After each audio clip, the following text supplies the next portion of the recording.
আমরা ডেইলি লাইফে যখন বাংলাতে কথা বলি একটা বিষয় ব্যবহার করি যে সে মনে মনে এই কাজটি ভাবছে, সে মনে মনে পড়ছে, সে মনে মনে গান করছে।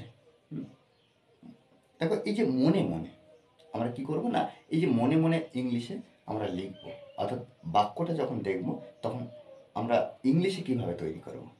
দেখো এখানে বাক্যগুলো কি, সে মনে মনে কান্না করছে, ছেলেটা মনে মনে পড়া করছে। এই বিষয়টা আমাদেরকে ইংলিশ দেখতে হবে। দেখো এখানে আমি আর গঠন লিখবো না,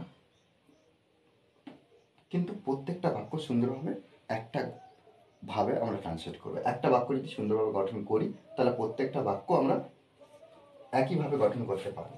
দেখো এখানে কি, সে মনে মনে কান্না করছে, তাহলে এখানে দেখো আমরা প্রথমে সাবজেক্ট বসাবো, অর্থাৎ যে কোনো সাবজেক্ট, যে কোনো বাক্যে এখানে সে সাবজেক্ট, ছেলেটা সাবজেক্ট, তারা সাবজেক্ট, মেয়েটা সাবজেক্ট। তাহলে প্রথমে যে সাবজেক্ট হবে সেটা বসাবো, তারপরে কি করব না অ্যামিজারের মধ্যে যে কোনো একটা বসাবো। এখানে দেখো আরেকটা বিষয়, এখানে অ্যামিজারের মধ্যে যে কোনো বসাবো, অ্যাম ইজ আর এর মধ্যে যে কোনো একটা বসাবো সাবজেক্ট অনুযায়ী, কিন্তু সাবজেক্ট অনুযায়ী। তাহলে এখানে হি ইজ, হি ইজ। এবারে মনে মনে এর জন্য কি করব, ইনওয়ার্ডলি, ইনওয়ার্ডলি, ইনওয়ার্ডলি। তাহলে হি ইজ ইনওয়ার্ডলি, হ্যাঁ সে মনে মনে কি করছে, কান্না করছে, কাঁদছে। তাহলে এখানে আমরা ক্রাইং বসাবো, ক্রাইং। তাহলে কি করছে না, সে মনে মনে কান্না করছে, ছেলেটা মনে মনে পড়া করছে। তাহলে এখানে আমরা কি করবো, ছেলেটা সাবজেক্ট বসাবো, দা বয়, দা বয় ছেলেটা। এবারে ইজ বসাবো, কেন, কারণ ইজ কেন বসাচ্ছি, সাবজেক্টটা থার্ড পারসন সিঙ্গুলার নাম্বার বলে, ওই জন্য আমরা ইজ বসাচ্ছি। ইন ওয়াটলি, ইন ওয়াটলি একটাই শব্দ, ইন ওয়াটলি। কি করছে, পড়া করছে, স্টাডি।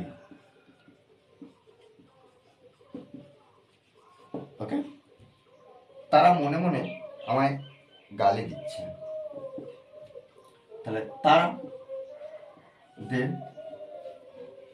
দের পরে আমরা আর বসাবো, কেন, দের তারা অনেকজনকে বোঝাচ্ছে, থার্ড পারসন কিন্তু প্লুরাল নাম্বার। দে আর ইনওয়ার্ডলি, ওকে, দে আর ইনওয়ার্ডলি, তারা মনে মনে কি করছে, গালি দিচ্ছে, গালি দিচ্ছে, অ্যাবিউজিং, অ্যাবিউজিং। কাকে, আমাকে, এখানে আমরা মি ব্যবহার করব। মেয়েটা মনে মনে আফসোস করছে, তাহলে মেয়েটা, দ্য গার্ল ইজ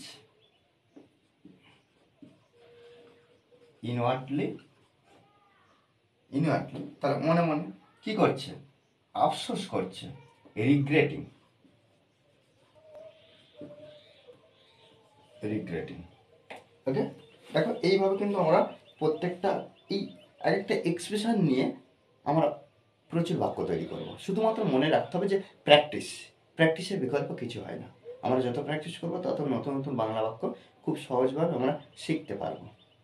আমাদের মনে রাখতে হবে যে প্র্যাকটিসের বিকল্প কিছু হয় না, কখনো নয়, শুধুমাত্র প্র্যাকটিস চালিয়ে যেতে হবে। ওকে, আর এই ক্লাসটি যদি ভালো লাগে অবশ্যই লাইক কমেন্ট শেয়ার, আর যারা এখনো পর্যন্ত এই চ্যানেলটি সাবস্ক্রাইব করেনি তারা অবশ্যই চ্যানেলটি সাবস্ক্রাইব করে পাশে থাকবেন। Okay, thanks for watching this video.